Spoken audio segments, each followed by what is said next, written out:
I could save time in a bottle, the first thing that I'd like to do is to save every day till eternity. Ça va très bien, malgré la période. Oui, par rapport à cette période, il y a beaucoup de plans interrompus. Et normalement, au mois de juin, nous devrions avoir une exposition des jeunes artistes émergents de Kinshasa avec les centres culturels Bidembo. Mais le programme a changé, mais nous sommes en train de travailler. La nouvelle inspiration, pour l'instant, je pensais un peu à revoir l'univers dans lequel mes personnages doivent vivre. Surtout, je voulais revoir leur habillement, leur tenue. Et pendant ce temps du confinement, en essayant un peu de trouver un nouveau truc, je peux dire, j'ai eu à prendre un peu la partie des lavés et des habits des gens. Des habits qui montrent que les gens souffrent, mais ces gens-là sont déterminés. Oui, la valeur de l'art, là, nous avons repensé la valeur de l'art. Et j'ai bien aimé cette période, les artistes et les curateurs et les commissaires d'exposition n'ont pas baissé les bras, n'ont pas lâché prise. Ils ont organisé quelques expositions en ligne, ils ont organisé beaucoup d'activités pour faire vivre toujours la vie artistique. Sinon, je ne sais pas, après cette période, qu'est-ce que l'art va subir? Parce que déjà, nous savons tous qu'après cette période, l'économie mondiale aura un petit problème, aura une petite chute. Et dans cette chute-là, l'art aussi va connaître aussi un petit problème. Surtout moi, je suis dans un pays où l'art n'a pas vraiment encore atteint même 20% de la valorisation. J'ai toujours travaillé dans les secteurs éducatifs pour essayer un peu de vulgariser l'art et tout ça. Et j'aimerais bien qu'après cette période, nous puissions continuer avec les projets qu'on avait sur l'éducation artistique, sur les développements dans des écoles, parler un peu des expositions parascolaires. Il y a beaucoup de changements.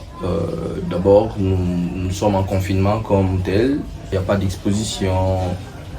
Nous ne visitons pas les musées. Si tu n'as pas vraiment un grand esprit, tu risques de perdre même les fils de l'inspiration. Parce qu'il y a d'autres artistes qui sont inspirés sur les champs, genre là où ils se promènent, là où ils ils ramassent des histoires par-ci par-là pour créer.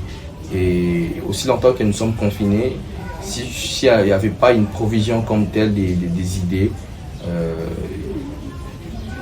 je pense vraiment qu'il y aura un petit changement côté inspirationnel, si je peux dire ça. Et il y aura aussi un changement côté la vie quotidienne. Mais sinon, cette période, c'est vraiment une période où si tu es sensible, il y aura beaucoup de changements dans beaucoup de choses. C'est une période qui dérange, mais c'est une période aussi importante pour se questionner, pour donner un autre coup dans son travail.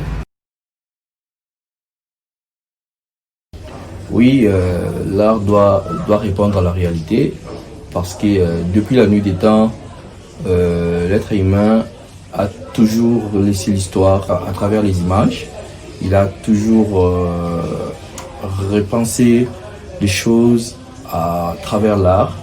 Et aujourd'hui, si nous avons les mondes contemporains ou modernes, c'est parce qu'il y a eu des gens qui nous ont laissé des traces, des croquis, des images qui ont fait qu'aujourd'hui nous puissions avoir une idée sur la reconstruction du monde.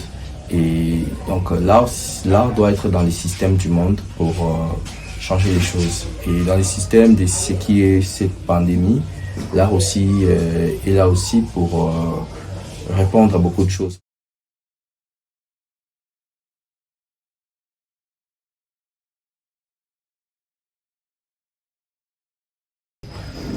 La distanciation sociale, comme je viens de dire, ça dérange sur le plan provision de beaucoup de choses, mais ça nous protège parce que si nous sommes toujours collés, nous sommes toujours ensemble, nous ne savons pas parce que c'est un virus qui ne se montre pas comme ça, il n'y a pas de symptômes directs comme ça.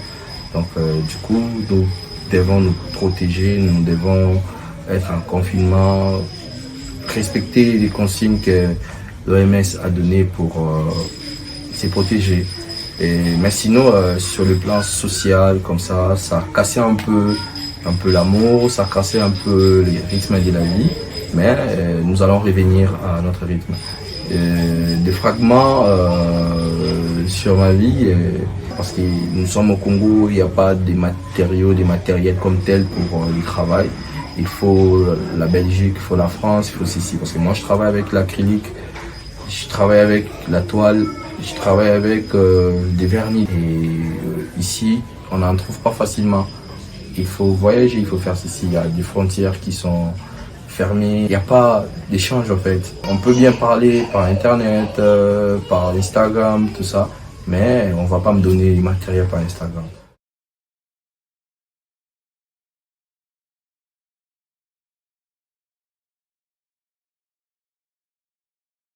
Nous ne pouvons pas briser l'essence de la distance pour nous protéger. Mais je dirais, dès qu'on va nous déconfiner, si nous nous croisons avec les proches, surtout mes amis artistes, je leur poserai la question, mon ami, qu'est-ce que tu as pensé pour l'avenir de l'art? Et qu'est-ce que tu penses pour ta démarche artistique après cette période de crise?